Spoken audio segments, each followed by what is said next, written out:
Hi, welcome. I'm Rick Levine from the North American Association of Uniform Manufacturers and Distributors, the NAUMD, and we're so pleased that you have joined us today with our hosts, Sandy Nichols and Jim Smith from Extreme Visibility, who are going to talk to us about ANSI compliance and walk through a whole series of products that really help us understand the product, the markets, and all of that good stuff.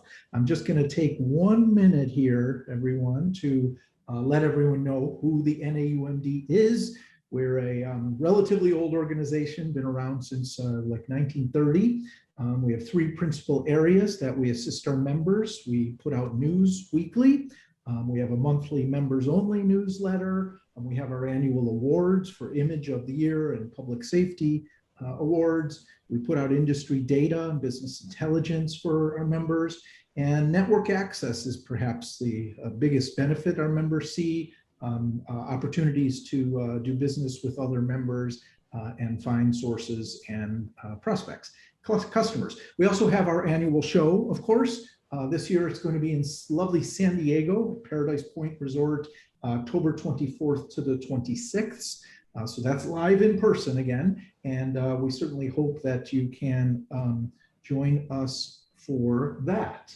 And thank you for letting me give that plug. And Sandy, I am going to turn it over to you to get us started. That sounds great, Rick. Thank you so much.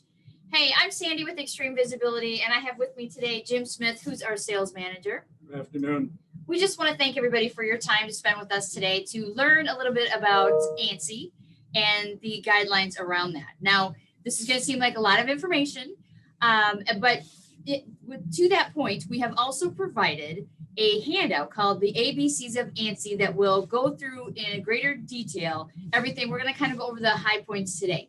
But this is our cheat sheet, if you will, from what's the guidelines that they put out. This is just kind of the Reader's Digest version, as Jim says. So any questions, let us know. But it's all around like the reflective material of a garment and the reflective tape.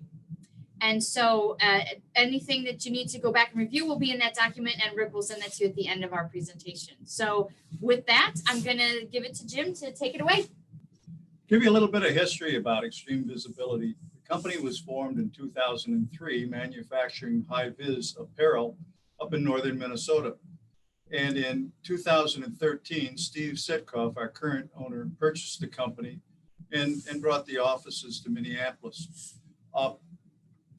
We value him because Steve has got a long history in the fabric industry. In fact, he's a 3rd generation of salespeople selling fabrics to manufacturers both in the U.S. and worldwide. In addition to that, he's got a tremendous depth of contacts of manufacturing facilities around the world, including the United States, where we can manufacture garments. Our real focus today is to give you a little bit of a insight into ANSI. About every 5 years, a group of manufacturers get together and work on a standard and improving or upgrading the standard for ANSI, which is the American National Standards Institute. And it provides guidelines to the products that we manufacture. Now, we've got a Reader's Digest version of that we'll be sending to you if you want a copy of it. But basically, ANSI is a guideline. Manufacturers in the industry follow that guideline, but it's not laws and rules and regulations, it's standards. And the standards include the fabric that's used in our garments, the amount of fabric used in the garments, the amount of tape or reflective material used in the garments, and also the color. Most of the garments that are sold today are either going to be orange or yellow, and yellow is oftentimes called lime green. I don't know why, because I've never seen any limes this color, but that's what they do.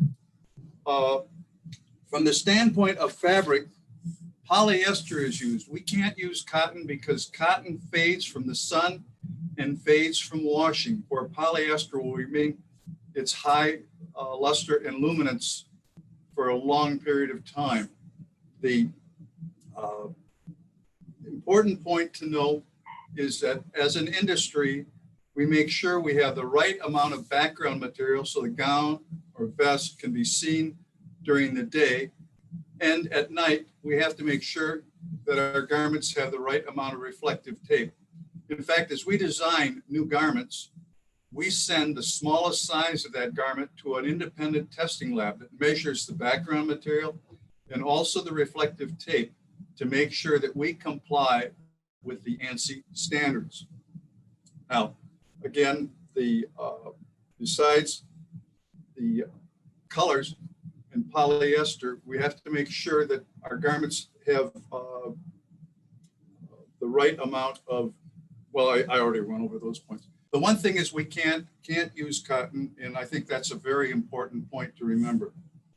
Now, the ANSI standards currently have garments classified in a variety of areas. The first area is our O class, and that's for garments that aren't ANSI approved for reflectivity, but they're definitely bright and colorful.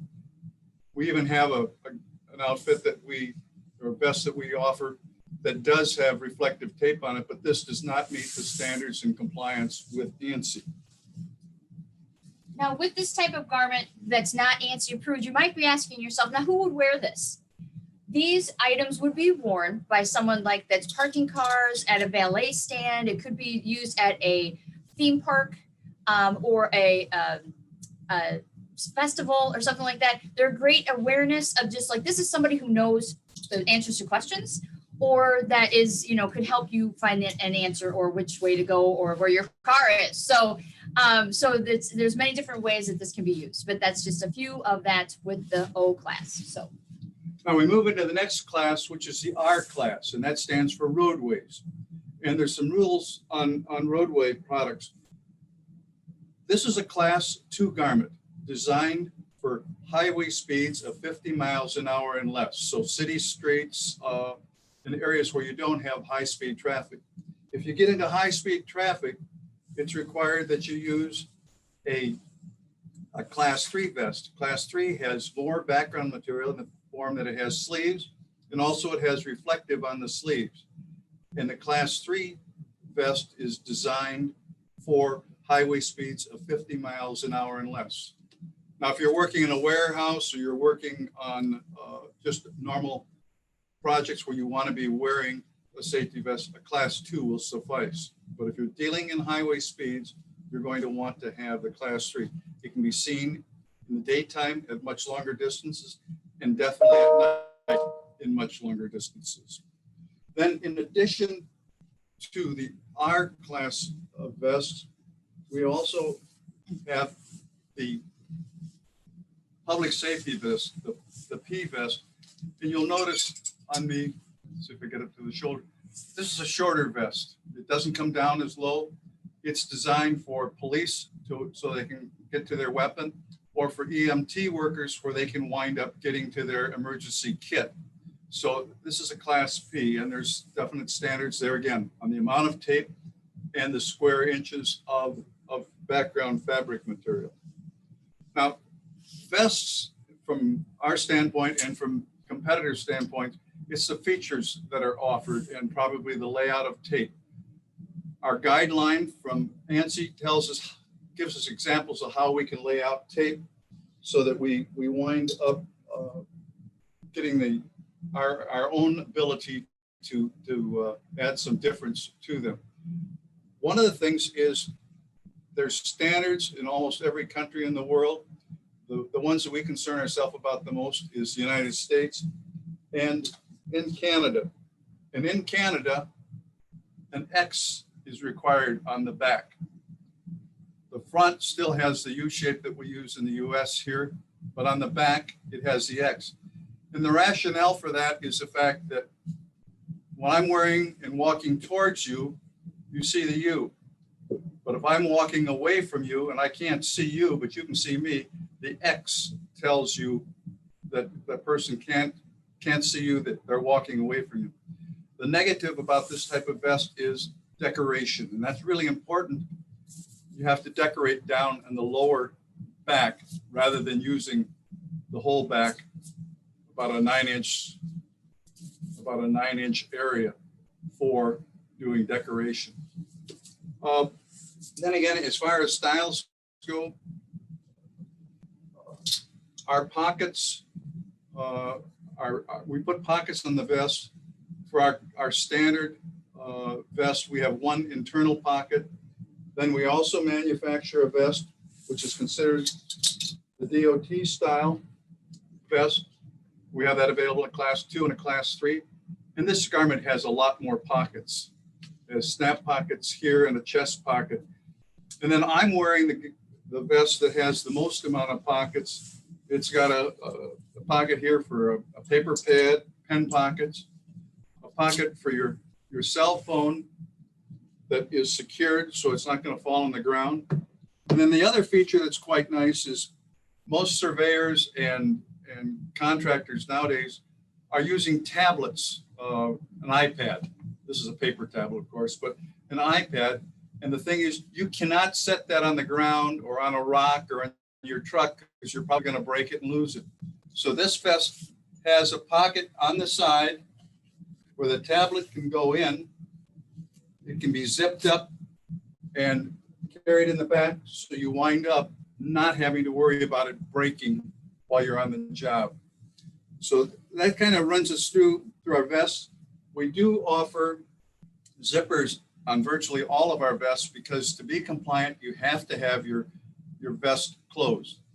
But if you're working around moving equipment where you might have a chance of getting caught in that moving equipment, like a wood chipper or a generator, we do offer a breakaway vest, and most of our competitors do too. It breaks away at the shoulders, it breaks away at the waist, and it breaks away at the front. It's all a hook and loop construction like Velcro, but the biggest thing is that you have to really make sure that you get things straight so you don't have your lines going up and down like that. So that's why we do a zipper. The other thing that's very critical in vests, they've got to be clean. If you go out to a construction site and see a guy that is covered in grease and oil in his vest, he should get a new one because he's not going to be visible to the traveling public at any kind of a distance. There is another standard, which is the supplemental standard for high-vis garments, and that covers our pants. And we offer rain pants, and we also offer mesh pants. Maybe that upside down, make it easy to see. And these mesh pants are required in Minnesota for anybody doing flagging, where they're at one end or the other end of a construction site where they have to stop traffic and then they allow traffic to go through and then it comes back again. In Minnesota, you're required to wear the pants and you're required to wear a Class 2 or a Class 3 vest so that you're highly visible. Now, both the mesh pants and the rain pants, which I'm holding here, there's features, and everybody has their own line of features. We put a stretch waistband in, but we also put a cinch holding so you can wind up even tightening it more if you want to.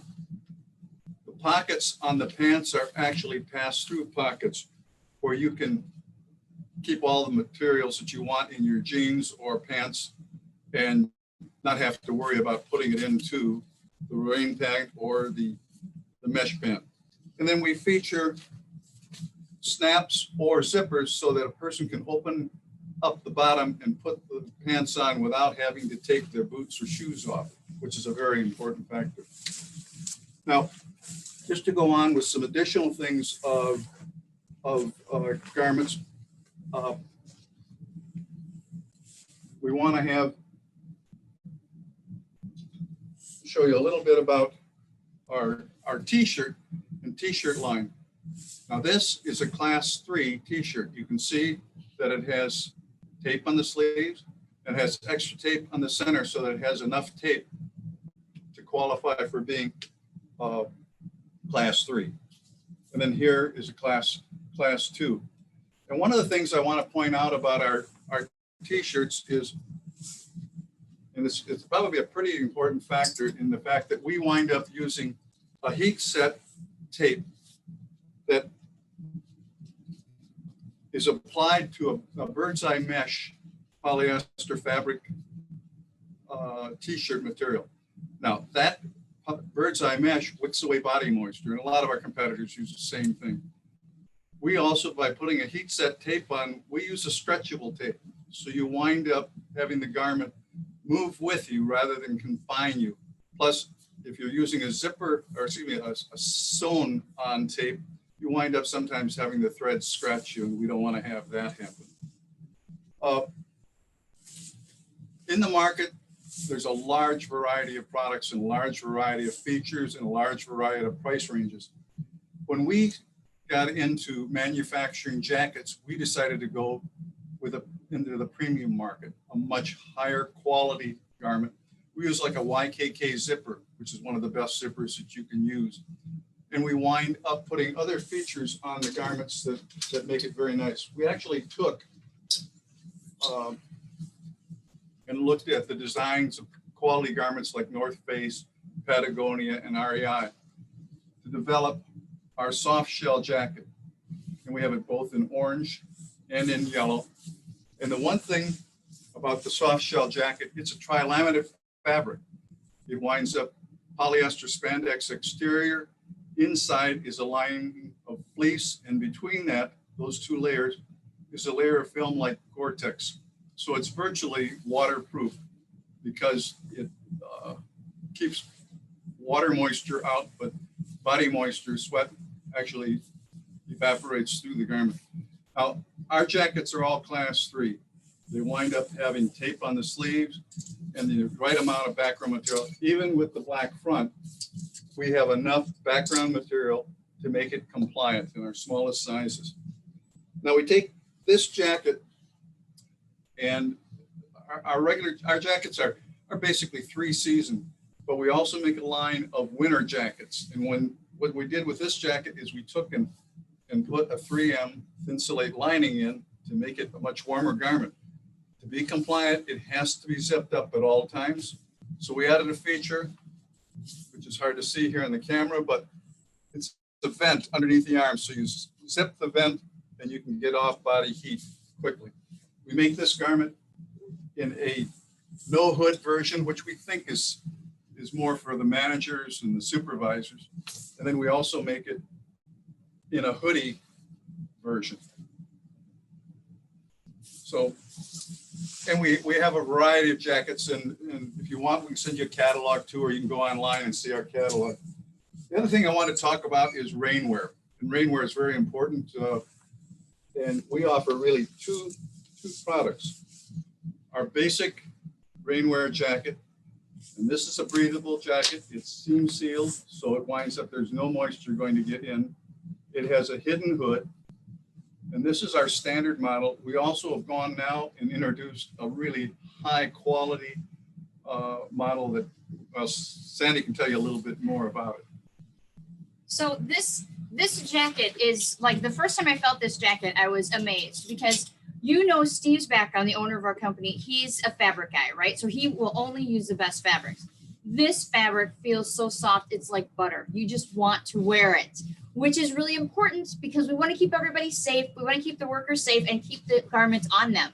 So the guidelines that we're referring to, are just that. They are guidelines that everyone adheres to in our industry. So what I'm wearing though is, this is a windbreaker, and this is a very lightweight fabric, and this can be worn over a t-shirt or over a jacket, so you can kind of have them be a little bit bigger, just like a vest. A vest one day you might wear over a t-shirt, and if you're in Minnesota, it might snow the very next day, and you're going to have a winter coat on. So you're going to have your vest on, so it's kind of a range in size. But this windbreaker can be worn again by people that wear uniforms around casinos or theme parks, hotels for sure. Transportation, it's easy to keep this in your car and just throw it on quickly. But those are some features of that as well. So we run a broad gamut of who can wear high vis apparel. And now you're going to be seeing it everywhere you go. because once you're introduced to it, you just see them everywhere. So, but as Jim had mentioned, we always want to make sure that we don't put anything on the tape that would take away from the inches of the reflectivity. So you can't put, like he was talking about, a logo or a brand. You can't put that over the tape, okay?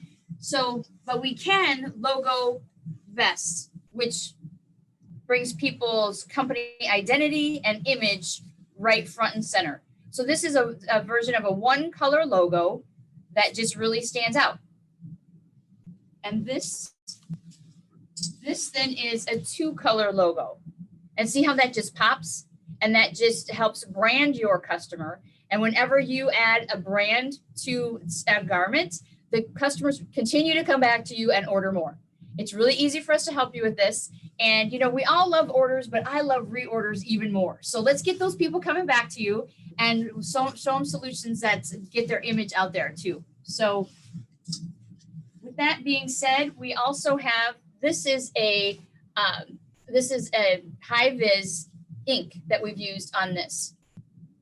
But you see, we don't ever get into the tape because that would make it not compliant. So just lots of different options that we can help you with as well. And then even we have jackets. This is an embroidered logo, but doesn't that just pop? If you saw that, it's just a great way to brand the companies, especially if you're talking about uniforms with hotels, casinos, forestry, landscapers, all that kind of stuff. It's very important to get that brand out there so that people know who to call. So that's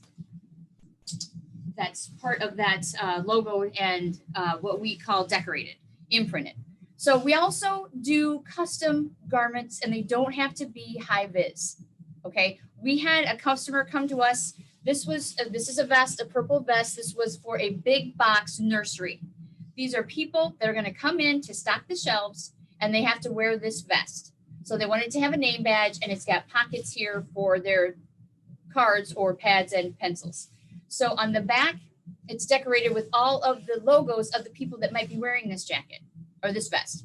So they would come to the nursery, put the vest on, restock their shelves, turn the vest back in, and it would be worn by the next vendor that would come in. So this can be done, though, around any type of uniform garment that we can help you with. So good. Any other Not things that we thought for on me. that? Okay. I think next we're, do we have any questions yet, Rick? Oh, no, I don't think we do. If folks do have questions at this point, we can send Sandy and Jim in that direction. You can use the chat function, or there is a Q&A function. So feel free to toss questions out. I have a few myself that I have collected. Go on. I wanted to just breeze through markets a little bit more. So what the takeaways are from this presentation is we want to keep the workers safe. We want to keep everybody safe in the garment, keep them seen. And then we also want to make sure everybody understands the class 2 and class 3. Those are some big things. I also wanted to let everybody know we do have a banner ad on the NAUMD website that when you click on that, it goes directly to our website. So that's also another place to go to get answers to questions or to see the styles described even more. So markets, we have a bunch of markets listed on our trade show booth, and we would literally have people come and take pictures of those markets. But many of those that you guys will be interested in, of course, it is construction, road construction, home construction, and things like that. But there's also people that work in warehouses. There's also, like we talked about, public safety is a huge one. Hotels, transportation, just warehousing in general, manufacturing, all that kind of stuff. So it goes into airlines. It could be the ground crew or the flight crew. We could help with all of those situations. So I think that those were the big utility workers. And the list of those is inside our manual ABCs. You know, actually to offer the answers to questions that you didn't ask, at trade shows, certain questions come up all the time. What's the difference between class 2 and class 3? As long as you know that 50-mile-an-hour speed limit or speed, below 2, above 3, you've got half the questions answered with customers. The other thing is cotton. People want to know if they can use cotton, and no, they can't. They have to use a man-made fabric that holds its color and doesn't fade over time or with washing. And the other thing is garments have got to be closed up and they've got to be clean to be compliant. So those are probably the three biggest questions we get asked at trade shows. The entire line is washable, so you can wash it. Throw it in the washer and dryer. It's meant to be washed and worn. It's great fabric quality, and it's not going to, it will withstand many washings. So Jim, you mentioned that, the cotton won't hold the color. We have one participant wondering if there are other colors besides the orange and the yellow that are accepted as colors in the standard. In some cases, there is a red that's used. I've not seen any person wearing a red vest, but riggers, people who work on those cranes way up high in the sky, those people and the trucks that support them sometimes will be wearing a red color. But the vast majority is yellow and orange. And so someone else is asking what types of high vis that you're seeing used in the manufacturing market. So in other words, manufacturing companies themselves that may need high vis. Okay, people that I'm sorry, Well, so like question. at a large plant, or, yeah. We'll give you an example of this. I was at a trade show about 4 years ago, and a gentleman came up to me and said, look, I work at the Ford plant, and he worked at the Ford plant in New Jersey. I think it's Edison, New Jersey. And he said, October, we want to put all of our people on the floor in a pink vest. So we made a pink vest that fit men, like I'm wearing, or just kind of a generic one. But we also manufactured a pink vest cut for a lady. And it's a great opportunity. October is Breast Awareness Month. Also gatherings and events, parades, marches. They can wear this. Now this vest at night is just as bright as this vest. But during the daytime, it's not, I think it's brighter probably than the yellow, but it's not approved color yet. okay. At least not in the Ansi world. But in many manufacturing situations, people can wear different colors, or the vest will say what their role is, and it's easy to identify them on the floor. Typically in those situations, it's going to be a vest. And two questions about the decoration. Yeah. A participant is wondering, or not wondering, they're clarifying, helping us clarify that there are rules related to the amount of space, if you will, that the decoration can cover on the garment and still be Sure. compliant. And Yes. how does that work? Well, that's if it totally covers the reflective fabric, then it would take away some of the inches. And so we have to make sure we have enough inches, even with the logo on it, to be compliant with the guidelines. So like this vest has a logo on it that covers the opening here. And it's about a 9.5 inch area on average from our smallest to our largest. It's about 9.5 inches that we use as a square. We will not go, at least with the printers that we use, will not go onto the tape on either side. So about 9 inches where it is. But even with that 9 inches out of the garment, we're covered for the guidelines. And if the decoration is made of a reflective material itself, does that then count as, the compliant? There's two things that can be done. Number one, we can use an ink that contains the glass beads that gives the reflectivity. We also have had people take and cut out stencils from a heat set 3M tape, actually a sheet, and they cut the logo out using a laser cutter or something else, and then heat apply it to the garment. Now, at one trade show in Atlanta, a person came up to me with the Tennessee Valley Trade or Tennessee Valley DOT. They wanted to have as big a reflective exposure on the back as possible. And so that's what they went with, is the idea of that cutout stencil made with actually the 3M reflective material. So it can be done two ways. Nice.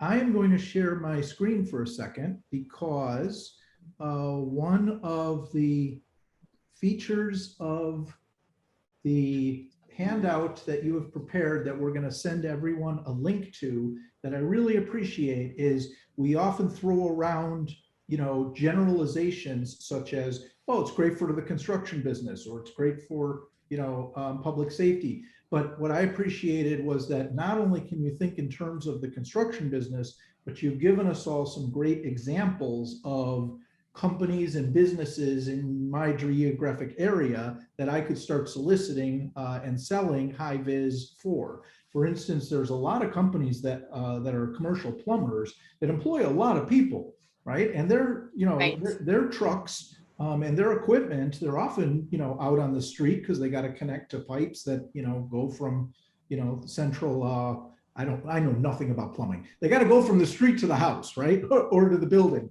So that's a great example. Roofers is a great example that, you know, these are companies that you wouldn't think of as just general construction companies. If you're trying to assemble lists of prospects, you know, you can look for some of these types of more specialty companies and see that high vis is very appropriate product to perhaps open the door for some of these accounts.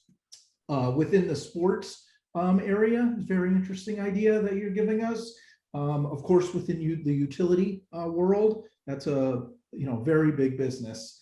And because every town has utility companies and they all have workers that are out, you know, in the field. So that's great. Another thing, let me just toss it back to you guys if you had any other thoughts on this, you know, kind of breakdown you've prepared for us. Yeah. The biggest thought about, and thanks for bringing that up and showing everybody, is we could add to this every single day. This is just a place to start. And like that, we are happy to help you brainstorm or work in with you in the niche or the genre that you have customers in or you like to work around. We're happy to help you throw some ideas that might be a great prospecting for you. So we're open to help in any way we can. Excellent. And then the other thing I want to show is I very much appreciate that this is about the quickest summary right here. So if there was like one image that you could take to show your prospects and your customers to say, well, what's the difference between 2 and 3? I love that this very simply just says, you know, it shows you examples of each and just, you know, has sleeves and tape. And this one does not have tape on the sleeves. And there's many other more technical, right? So there's other technical things that, you know, that this looks like plumbing to me. So, yeah. But this I appreciated, Sandy and Jim, that gives us a very simple explanation. And as we mentioned, we're going to put this document up on the NAUMD.com website, and I'm going to send everyone a link to it. And Sandy was being polite, but by the way, you can find out more info right at extremevisibility.com. You know, yes, you can go click on the banner ad on the association website, but feel free also, everyone, to go to extremevisibility.com. Okay, thank you for letting me show that. Oh, thank you. Thank you so much. That about covers it for what we wanted to say. When you start talking to your prospective clients about class 2 and class 3, and you know a little bit about that, it just opens the door to a great conversation. And then they know that you get it, you understand it, you're there to help them. You know, it just really helps to bring those reorders back in. Wonderful. All right. Thank you all for your time this afternoon. Yeah. We really appreciate it.